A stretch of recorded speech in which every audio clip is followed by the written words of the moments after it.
You're listening to NeoTalk, the official podcast of the Faculty of Modern Languages at the University of Warsaw. My name is Maria Usakowska.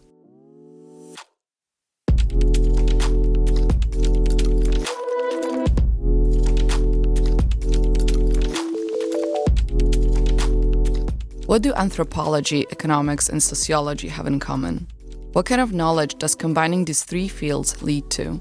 Today's guest, Professor Chris Hann, believes that separating economics from sociology and anthropology is not a productive way of thinking about the world. We should rather consider economics in a broader historical and sociological context if we want to understand the processes, cultures, and people around us.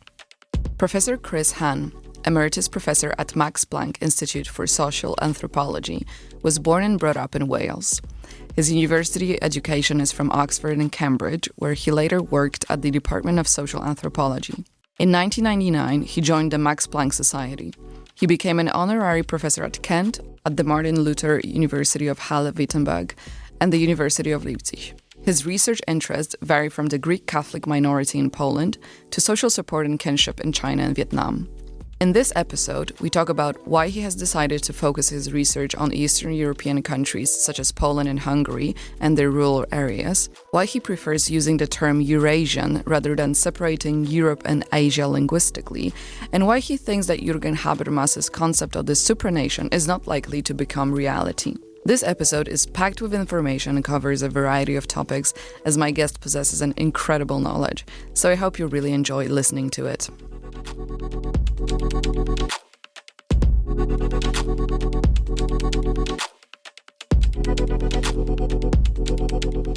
Professor Chris Hann, welcome to NeoTalk. So good to have you here. Thank you. Nice to be here with you. You're a professor of social anthropology, and in particular, economic anthropology. And I've never had an anthropologist on this podcast, so this will be very interesting to me. But I also understand that you're working in an interdisciplinary way, merging different fields of humanistic sciences. So could you briefly explain what specifically interests you in your work? Well, many things interest me, but I can explain the economic specialization by my undergraduate studies in Oxford, where I tackled economics alongside politics and philosophy. But I was dissatisfied with that course because it separated out the separate subjects, and I thought it made more sense to look at economy with the politics and the sociology somehow integrated into the economic analysis. That did not happen in the dominant models of that discipline. I did a lot of economics in my final year, but then I decided as a graduate student to switch to anthropology because it is a more holistic field which allows you to integrate the subjects in whatever way you like, really. The economic specialization has stayed with me over the years because I had a lot of conventional economics background, but I also look at religion. I'm interested in political systems. I like the idea of embedding economic analysis in a broader social and historical context. Could you tell me what is the method of your research? Are you rather interested in archive work or field work? The dominant method in modern social anthropology was actually invented by a Polish scholar called Bronisław Malinowski, who partly by accident spent several years doing fieldwork on remote islands in Melanesia during the First World War. And he established a very important school in Britain, in London, the London School of Economics, in the interwar period. And even to this day, British social anthropology is strongly influenced by the methodology of participant observation. That means living for an extended period with a community, typically quite a small, even face-to-face community, conversing with those people in their language, doing your very best to get inside their culture, understand their world from their point of view, and at the same time, when you write books about the society, to explain certain things that are going on, which may not necessarily be the same explanations that people themselves would give you. So it's a double enterprise. You want to understand a culture in native terms, but you also want to explain it in the analytic terms of a normal Western social science. So when you're working with a group of people, how does the economic part come to your work? Anthropologists vary in the emphasis they place on economy. I don't think many anthropologists can ignore the material context altogether, the way in which people produce and exchange and consume, distribute goods in their society. But some people are more interested in cosmology, in religious beliefs, for example. Others are interested in kinship relationships, rituals in the family. I was always interested in economic development, and after beginning to specialize in anthropology, when I came to Eastern Europe for field research, I went to the countryside to understand the economic changes affecting the peasant populations of Hungary and Poland. Yeah, that's what I read, that your first fieldwork projects happened to be in rural Hungary and Poland, and that you were also interested in the Greek Catholic minority in Poland. Could you tell me where this special interest came from? Was it a coincidence? Do you mean coming to Eastern Europe? Yes. That was not entirely coincidental, because I had a specialization as an undergraduate in the economic development of communist countries. Right. That was the title of one of my final examination papers at Oxford. I took a summer university in economics in Budapest in 1974 because Hungary was one of the more open countries, reforming its socialist economy in ways that seemed to make sense even to conventional Western economists. And so they organized summer schools for economics graduates from the West. Hungary was relatively liberal and open, so it was not difficult to obtain scholarship support to go to Hungary for a longer period once I had switched to anthropology. Because in that discipline, it was almost taken for granted that you won't stay in the big city. You'll go to the countryside, study remote communities, examine how they are adjusting to the new socialist and industrialized conditions. I went off to the countryside and spent a year in a small Hungarian village examining how their kind of collectivized agriculture was performing in the middle of the 1970s. And when did you come to Poland for the first time? I came to Poland as my first postdoc, I suppose, although I first turned up in Krakow even before I had submitted my PhD on Hungary. I chose Poland for two reasons. First of all, because, like Hungary, it was relatively open to Western researchers. It would not have been possible to get permission to work as an independent anthropologist in the Soviet Union or in Eastern Germany. Other places were more or less closed by that time. Romania was open in the 1970s, but it was closed by the 1980s. Poland was relatively open, but it was not an easy place to work in some respects. And so it was important for me to have some personal contacts from the beginning in Krakow. And later, through friends in Warsaw, I obtained an address in Bieszczady, and one thing led to another. And in the end, I was able to study a countryside that had not been collectivized in the same way that Hungary had undergone Soviet-style collectivization. The Hungarians did not follow the Soviet model exactly, but they did collectivize, and they had a rather successful agricultural sector by the 1970s. In Poland, no mass collectivization, and it was very difficult to find food in the shops, especially if you were a foreigner who did not have access to talony. We had to go to Berlin sometimes, or even back to Hungary, in order to get food, because life in Poland around 1980, in the Solidarity period, was not very easy for anybody, but in particular ways for foreigners who did not have the entitlement to the minimum support provided by the state through its ration tickets in that era, when I was doing my field research in Poland. And also you didn't have friends who maybe grew carrots in their backyard or something like that, which I guess it's how many people in Poland obtained food, by growing it or getting it from acquaintances or the black market. That's a good example of the kind of economic transfer which anthropologists well qualified to document because they live with the people. Economists who look at the national statistics don't generally have much to say about that kind of thing, but we know it was extremely important in Polish society in that period. I didn't have that many friends initially, you're quite right. On the other hand, without my friends at the very beginning, I would never have found the borygot that I needed to keep my car on the road during very cold winters in Poland in 1978, 79. I needed friends, I needed to kombinować, załatwić, and all the everyday vocabulary that Poles used at that time, doing things na lewo. I still remember the vocabulary 40 years later. Yes, I think these words are almost symbolic, I would say, of that time.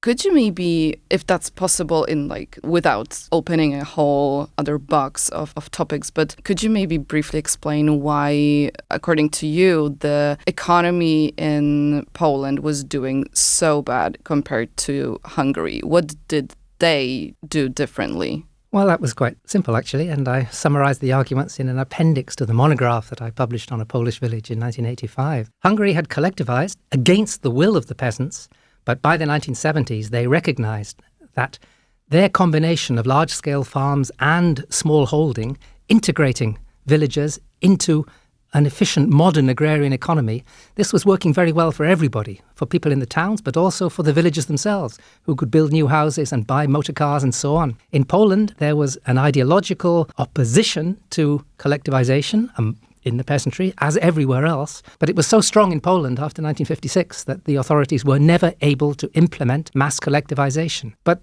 this did not mean that the small-scale producers received much help from the state. The state did not want to do that because it was afraid of creating capitalist farmers, entrepreneurs. This was against a socialist ideology. So in Poland, you had a sort of stalemate. The agricultural circles were never as strong as the collective farm organisation in Hungary. And it was this dislocation between town and countryside which, in my opinion, lay at the fundamental problems of Polish society, not just in terms of providing food, but in terms of social peace, social contract more generally. Do you think Polish peasants were leaning more towards the culture of individualism, and that's why the government was unable to implement what we call the collectivization? Almost everywhere in Eastern Europe, Poland being the biggest exception. Yugoslavia was another somewhat an exception in some ways, but since Yugoslavia was outside the Soviet bloc anyway, it doesn't count for the purposes of socialist comparisons inside the Soviet bloc. Smallholders, I would prefer that word in theory to peasant because it has pejorative connotations for many people. The difference between chłop and rolnik was something I discussed very often with people I met in villages. They generally still use the word chłop, but officially they were generally categorized as rolnicy. And the basic ideology, I think, is the same everywhere. People value their private property. They wanted to build private homes and have their own tractor and so on. This was the same everywhere. But if you coercively impose a new system in an intelligent way, as the Hungarians did after their revolution in 1956, you can end up with a situation where the Hungarian villagers, even though they still don't like socialism very much because of its collectivist ideology, but they will admit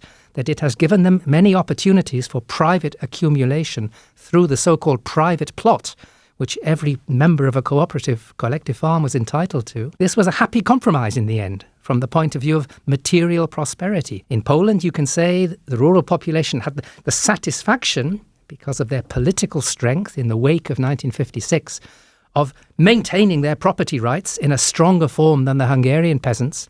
But since they had no practical assistance to consolidate their farming and become accumulative in the way that Hungarian households were, building new houses, new bathrooms, acquiring motor vehicles, even going to Vienna to buy a Mercedes, that was possible in Hungary by the 1980s. Nothing like that was possible in Poland. When resources came in from Chicago or wherever, they could be used to build a private house, but it was very difficult to buy a private tractor, and the state was generally not supportive in the Polish case. So you might have a certain ideological satisfaction of being an independent farmer, but in practice that wasn't worth very much if you still could not own more than a few hectares of land and market tiny qualities necessarily through the state because there were no other opportunities. Mm-hmm. So it was a cul-de-sac for development. That's what I found in Poland. And of course the whole population suffered from this, city dwellers as well as the rural population. I've also noticed while doing my research that your work seemed to be encompassing large geographic territories. On the one hand, the post-Soviet bloc, and on the other, also the economics of China. And what is interesting to me is that you use in your work the term Eurasian, which I think contains an assumption that the divide between Europe and Asia is artificial, which of course is, because when we look at the map, it's one continent. But could you elaborate on that and explain how that perspective changes the way you understand, say, contemporary politics or civilization? Yes, I'll try, but it's a big subject. Of course. The very opposite of the typical anthropological project in a small community. Eventually, one reaches a point in one's career where those community studies have to be placed in wider comparative perspectives. Initially, I compared Hungary with Poland, but later I was interested in rural development in Turkey. And yes, you're right, I had a project in China at various points, always in Xinjiang, always in the same northwestern region. That doesn't connect very closely to the way in which I've picked up the concept of civilization from various authors in historical sociology, but also in anthropology. There is a French tradition here that goes back to Durkheim and Mauss, where civilization means, in essence, a family of cultures. So it's a larger unit than a single cultural entity. It could be a large group of Pacific islands, including the ones studied by Malinowski. But I became particularly interested in the so-called high cultures across the Eurasian landmass. Since the Bronze Age, I think the similarities between China at one end of this landmass and Europe at the other end are just as interesting as the many obvious differences between East and West. We have this idea of continents. We're still enthralled to the ancient Greeks, if you like, when it comes to defining the boundaries of Europe and Asia. But I think it's more productive to think of perhaps the whole of Europe as constituting one civilizational tradition comparable to China. You shouldn't be comparing France or Germany with China.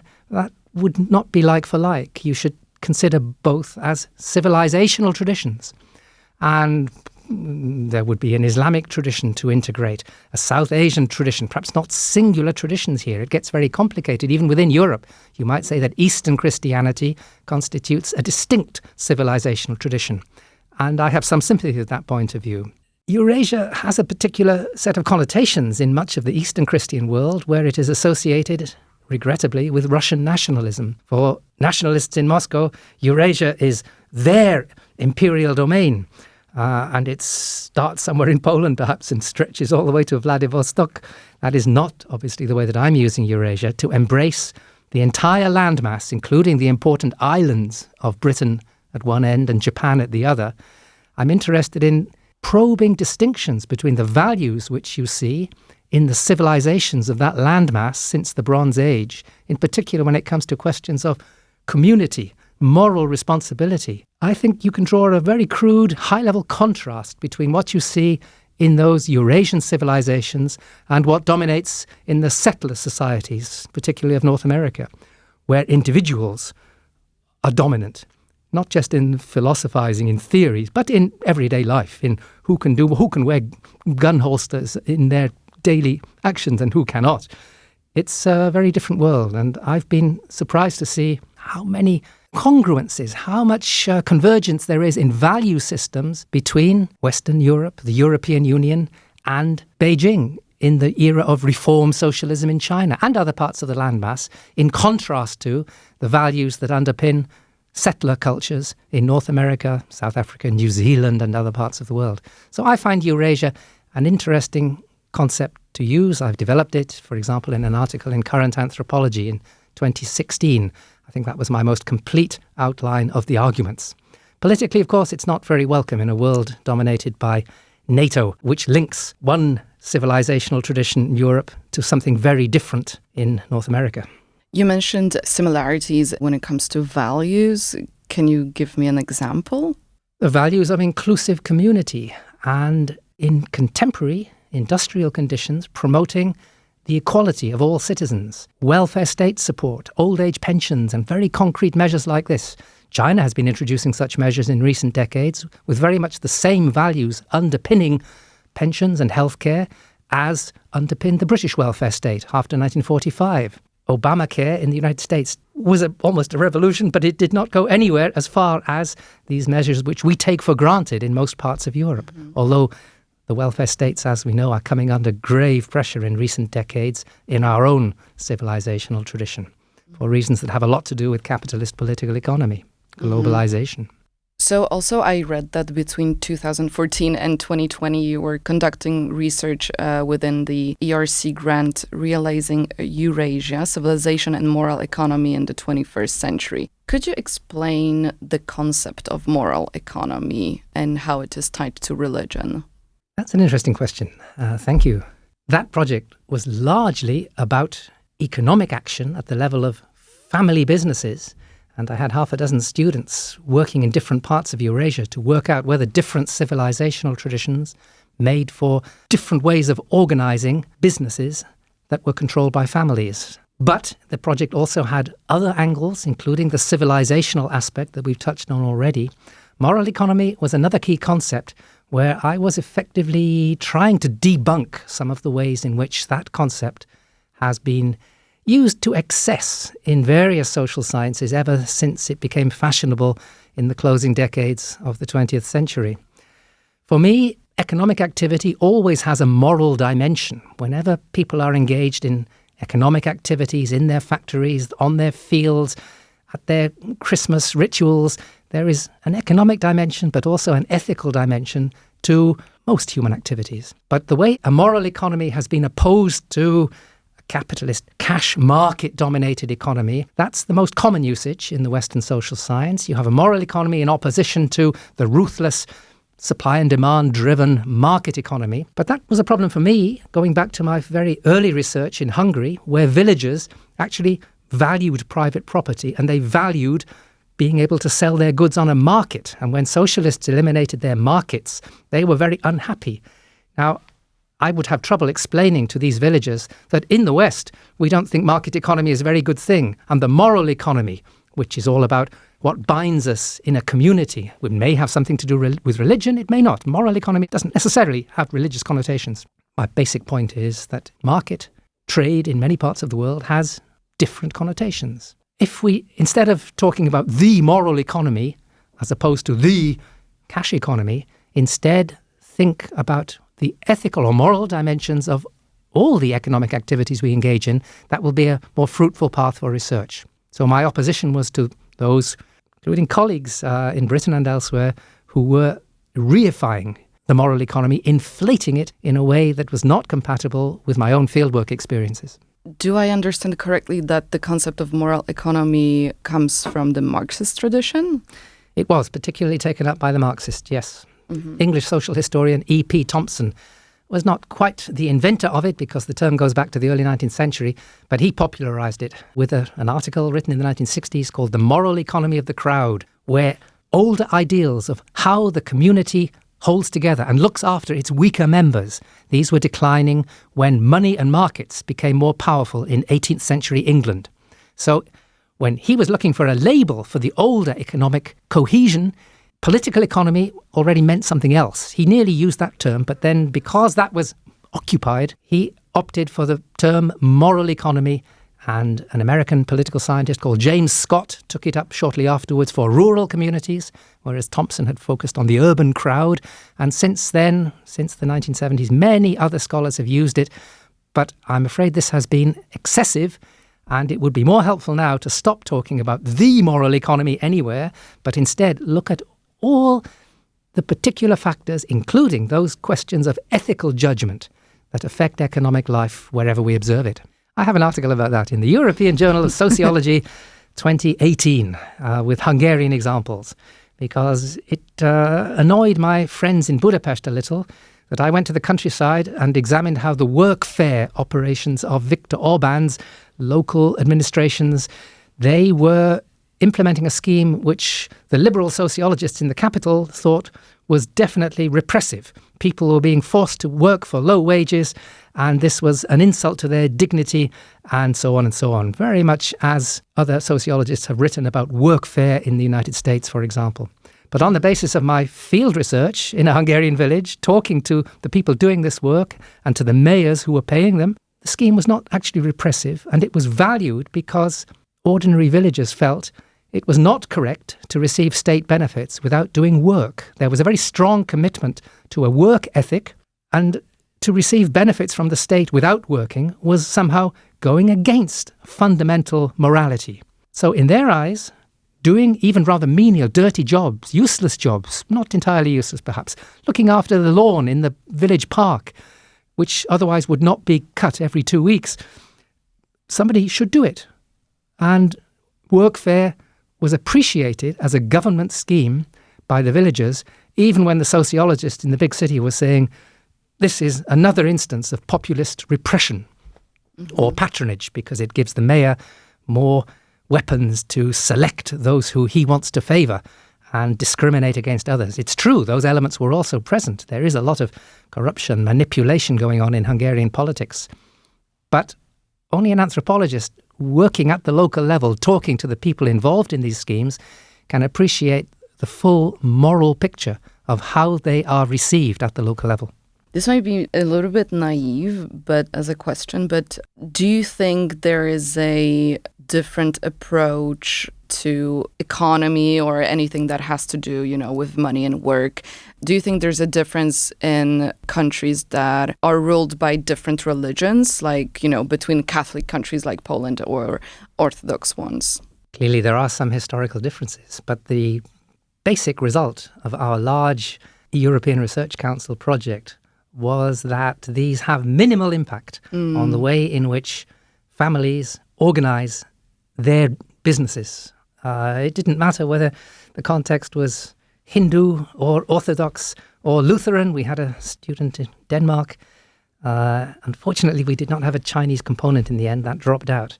But the basic answer is that despite all the Western theorizing about, for example, importance of a Protestant ethic for the launch of capitalism, that probably should be rejected as a very Eurocentric perspective.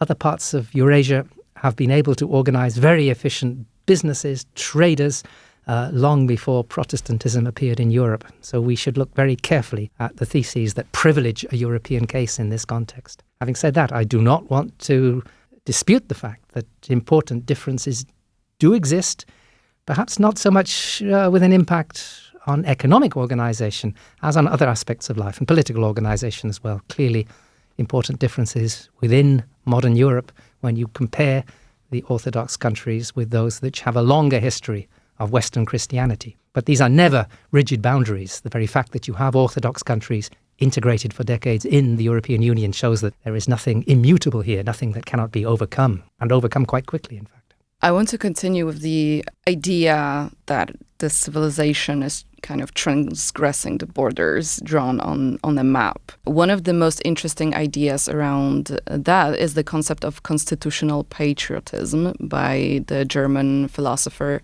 Jurgen Habermas, who reinterprets citizenship as an identification that goes beyond the ethno-cultural. Could you elaborate on that concept? Habermas is well known for embracing this concept, though it was invented sometime earlier, I think in the 1970s, by a West German journalist.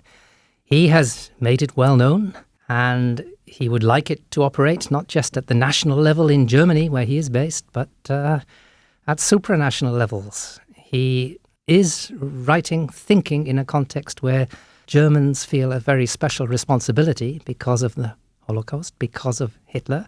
And this has to be borne in mind when reading his work. He's never done field research. He has no knowledge of what makes people feel emotionally loyal, attached to particular identities in villages, but even in larger towns, in nations. Habermas finds all of that incompatible with his notion of a universal, rational world. His notion there of rationality is very common in German theorizing. It was important in the work of Max Weber as well. These are theoreticians of modernity who run the risk of ignoring the fact that most human beings, maybe all human beings everywhere, need a little bit more than attachment to legal norms. You mentioned citizenship. Well, yes, citizenship. Let things be plural. But we also need things to move us emotionally. We need literature that we can appreciate in a language that maybe not everybody understands, but we understand it and we feel some bonds to those people who can feel the same way about it when they read Mickiewicz or whoever, to pretend to... It's an affectation, I would say, to come forward as a philosopher and say that actually citizenship should be based on these anodyne, dry, bloodless, heartless ties of a constitution uniting us as citizens, nothing more. We need more than that as human beings forming communities. That's my fundamental critique. You mentioned that Habermas didn't do any field work. So what, from your experience maybe, or from your research, what do you think makes people loyal to a nationality, especially in small villages? Especially in the villages. I've not worked on nationalism in the villages, but in village schools, as in city schools, they will be exposed to a certain canon. They will know the national poets. They may know a little bit about international literature, but of course they will give priority to their own people. That's certainly the case in Hungary, where I've looked at these issues a little bit closer. And these ties, these loyalties are extremely important from earliest years, from even before you go to primary school. In Hungary nowadays, There is a policy that doesn't just inculcate certain ideas about who the Hungarians are, but Hungary as a Christian nation, going back to the Middle Ages. All of this begins at a very early age, and it matters for the human subjects. And for certain classes, privileged classes by and large, to try to wish this away and suggest that Hungarian primary school children should understand why Habermas thinks ethnic identities are not a good thing. It's just not realistic in the world in which we live. And it's probably not desirable either, because I think these identities are not just meaningful for individuals, they are giving us the diverse cultures that we have around the globe, and anthropologists generally value this kind of diversity, and they are suspicious of attempts by elites to water it away, dilute the diversity with a constitution that unites us all. Yes, let's observe constitutional norms. I don't think any anthropologists are opposed to some forms of human rights. But a human rights theory that only recognizes individuals is very problematic from the point of view of many anthropologists who don't think we should start with a Western individual subject as the sole subject of the human rights. Groups should have their rights as well, cultures. I'm not a great fan of the culture concept because it's been abused so often in recent centuries, but the collection of people who live together, form some kind of community. All of these words are debatable, but I do think we need to recognize groups as well as individuals when we talk about human rights.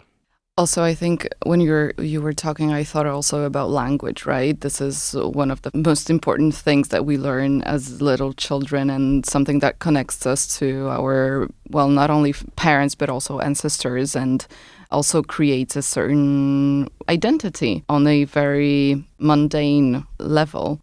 I wanted to ask you, do you think that the creation of supranation, as Habermas calls it, has been tried before somewhere? Well, the only experiment that I'm familiar with, because I live where I do, is the European experiment. And I don't think the steps that have been taken so far to promote governance at a European level have been very successful. I follow the criticisms of Wolfgang Streeck on these points. And the ironic fact is that the dominant language of all the European technocrats who influence our lives right across the western part of the continent of Europe, they're all speaking English, even though Britain has now withdrawn from this European Union. Very strange. On the subject of language, there is incidentally a whole branch of anthropology that specializes in language. It's not my particular speciality. But the world has lost so many languages in recent centuries and continues to lose them every year. And that, from the point of view of respecting human diversity, is a tragedy. And the tragedy is unfolding even in Europe. Just a few years ago, there was a strong scholarly community which insisted that the language spoken in southeast Poland, in the Carpathian Mountains, Beskidy Bieszczady, was a separate language and not, in fact, Ukrainian at all. And it should be standardized as a new East Slav literary language. Now, for entirely political reasons, most of those scholars are saying, oh, well, it's part of Ukrainian after all, and there is no longer an assertion from the leaders of that movement that we have here to do with a separate language. The definitions of a language here are clearly problematic, but the standardization and the inevitable cultural loss as languages are standardized all around the world, this is a tragedy from the point of view of my discipline. But there is very little that we can do about it in an age of hyper-globalization and an age where there is also political pressure to accept the dominant dialects when a language is implemented in a new nation state. Not much choice. Do you think that, coming back to Habermas, because I'm interested in some of the, ideas on a theoretical level, does he say that eventually there should be like a complete erasure of borders in the world, and that a, let's say, world government should be established? I'm not a Habermas scholar, and I use him as a foil for my own anthropological position, because his philosophical position is the one, so far as I understand it, that seems to me to exemplify that style of philosophy which ignores the cultural diversity that we value in anthropology. Now, I think you can certainly read some works of Habermas, the ones that I have read, are compatible with theories of world government. Ultimately, that's where we should be going. European-level cosmopolitanism is only the first step. Ultimately, yes, of course, it has to be on the planetary level, as many people prefer to say nowadays. I just think that is wildly unrealistic, but also morally, in terms of human values, highly dubious because of the destruction that such a program is bound to promote. We can already see it in Europe with the regrettable dominance of my native language, the English mongrel tongue, on a global scale, raising English or raising Chinese, one or two other languages to the status of global languages, and then leaving all of the others second best or even third best, classifying entire cultural worlds in museums to the realm of folklore, where you might learn a little bit about them in history book. Heritage is the word that's most widely used nowadays, but I prefer to stay with Wolfgang Streeck, Habermas's arch critic in Germany, and say, no, those cultures should survive strongly, vigorously in their own states, because that is actually the only way to fight against the inroads of capitalist political economy. And Habermas is never very good at facing the damage that capitalist principles are doing around the world in terms of exploitation. That's really why I'm on Streeck's side in these debates. Streeck is not an anthropologist, he's a sociologist, but he believes in communities and respecting cultural traditions. And so we are in alliance here. I'm forming an unlikely alliance with a macro-sociologist who has never done any fieldwork himself, but he understands the importance of community and symbols and rituals to bind people together. Habermas does not have that. Habermas is best thought of sitting alone in a room like this one, thinking. That's what he's good at. He's not so good at the human relations.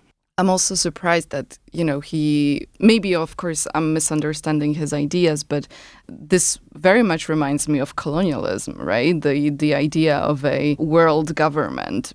We have seen the British Empire and what it has done to so many cultures and places, and that's why English is also the dominant language in the world, right? Interested in what you've mentioned about the diversity of cultural traditions and standing in the opposition to this very aggressive neoliberal capitalism. How would that work? How are the local diverse cultural traditions standing in the opposition to capitalism? Well, that's the ultimate problem, isn't it? If I've understood you correctly, you're quite right in asserting the English bear a lot of responsibility for the empire they built in recent centuries and then lost very quickly. Please remember, I come from Wales, which was one of the first colonies.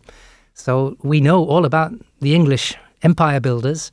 They nearly destroyed our language, but it's being put together strongly again by a new generation of activists, and it looks as if they're doing rather well. The number of Welsh speakers is approaching 1 million again after sinking very low, and so I see some hope there for an identity to persist long term. But economically, an independent Wales is not viable. The world has moved on. It can only be part of a British state. The British state could do a lot more for its people if it did not have the open policies it has been pursuing over decades, since Margaret Thatcher at least, to effectively allow the unrestricted mobility of money, of people, and of goods. And I don't think this has been good for the countries that send their people to Britain. Poland is one of them in recent years, but Trinidad is another.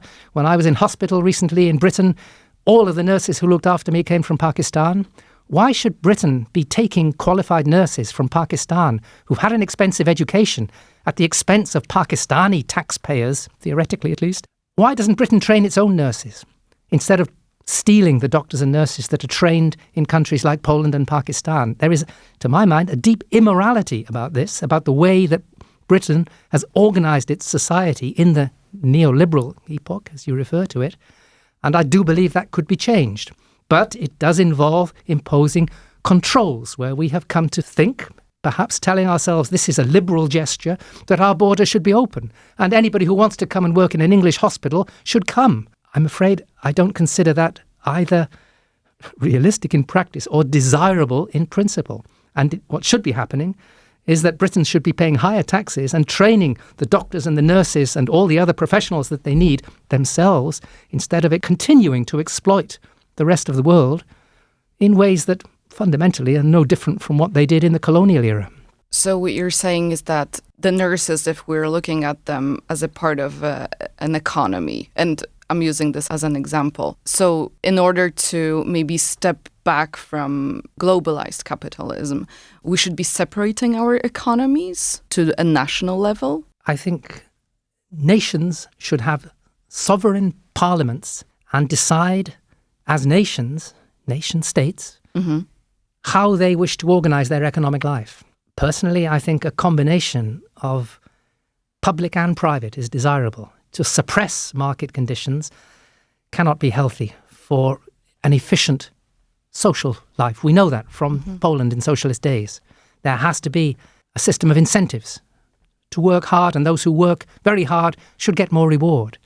But society can place limits on the extent to which some individuals' income can exceed the average. We shouldn't have the extreme inequality that we have come to take for granted in recent decades. I think national parliaments should be able to control that. And moving power upwards to a European parliament will actually disable regulation altogether. That's my worry.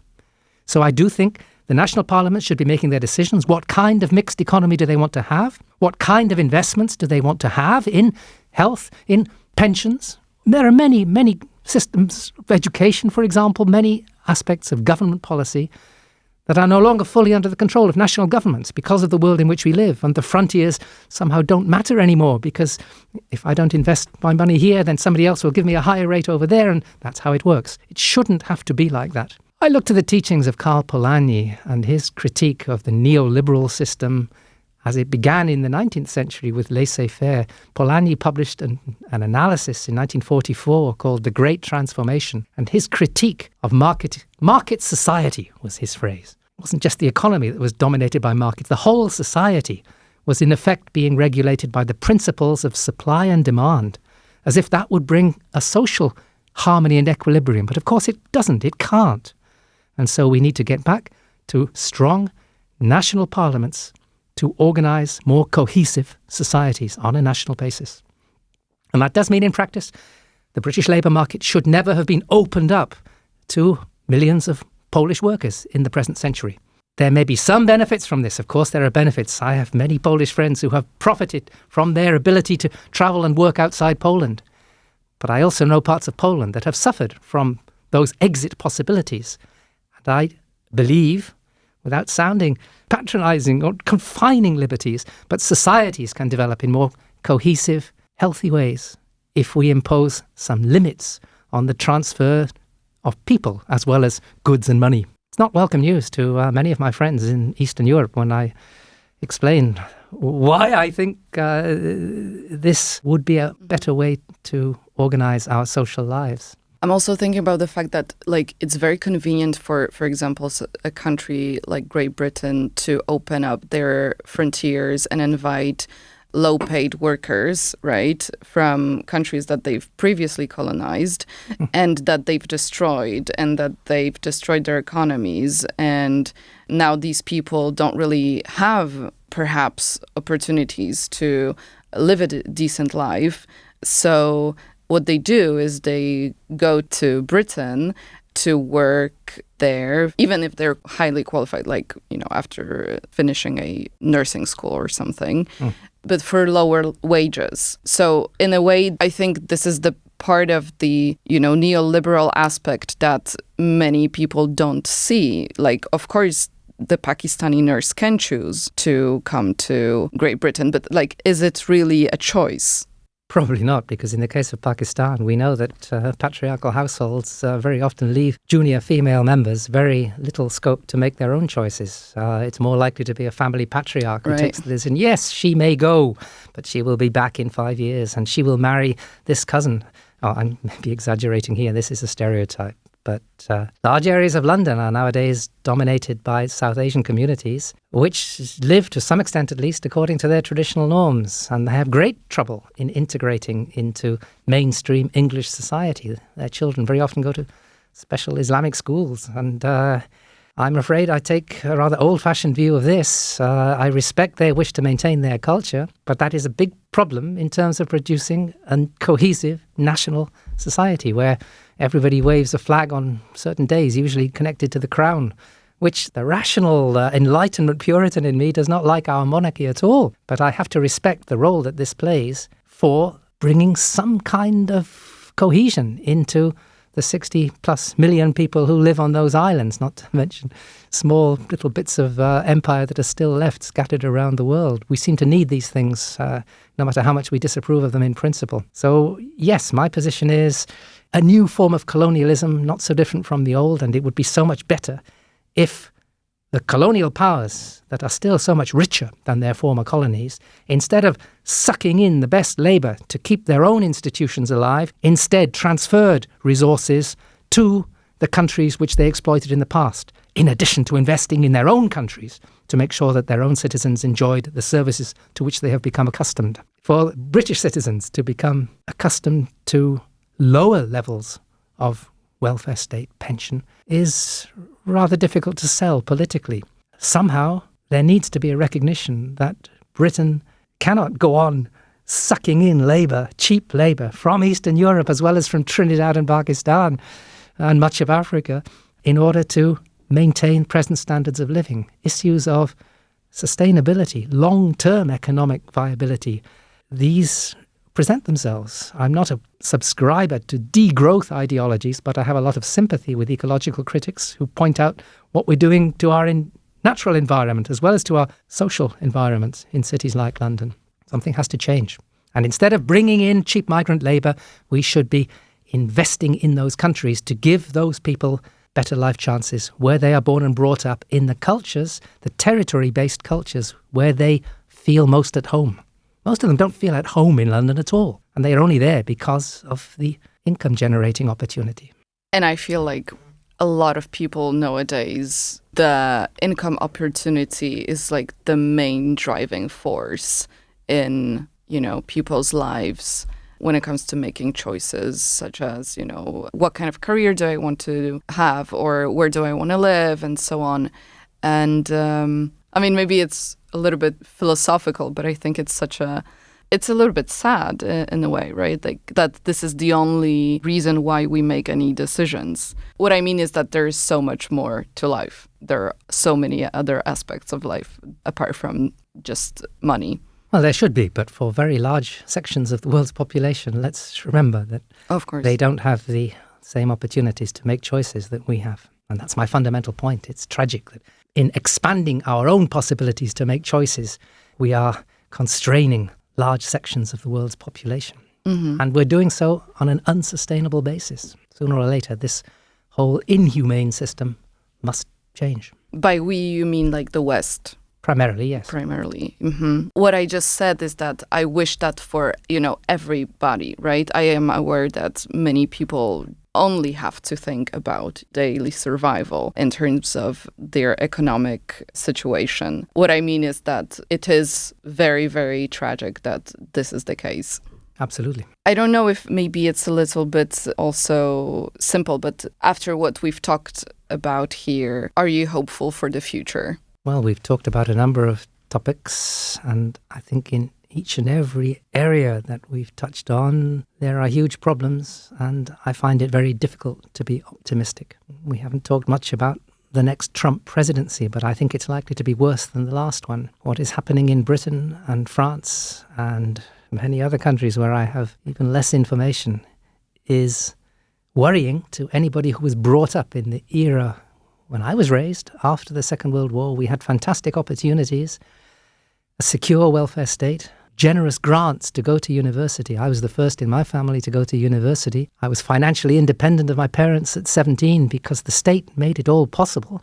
A pretty decent, stimulating education and opportunities which are not available to even to the next generation. Mrs. Thatcher changed a very great deal, but my grandchildren will certainly not have anything like the same opportunities in Britain that I had in the 1960s, 70s. So I see very little reason for optimism on all of these big questions. One can but hope, and anthropology is a good discipline to maintain the hopes of somehow reconciling the inevitable pressures of globalization with respect for the diversity of human cultures and equality within each human community and between those human communities. Equality is a very slippery variable. It doesn't have to mean absolute equality of income, of course.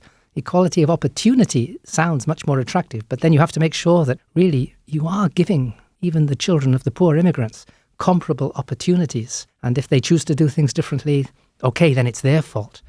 But there is so much hypocrisy in the way that egalitarian objectives are proclaimed by politicians in societies where, in fact, the entire economic system, the educational system conspire to reproduce fundamental inequalities. So that should concern us all. And anthropology is a subject which tries to look at these phenomena as they fit together, not in separate disciplines, but holistically, to look at economy embedded in its political and social and religious context. We haven't talked much about religion, but possibly new notions of the sacred can also play a role in future centuries, in preserving some semblance of a decent human life on this planet. Professor Chris Hann, thank you so much for being here. This was a fascinating conversation, and we've touched on so many topics, and I wish that we had more time, and I wish I came up with, more questions, but thank you so much. It's my pleasure. Thank you very much.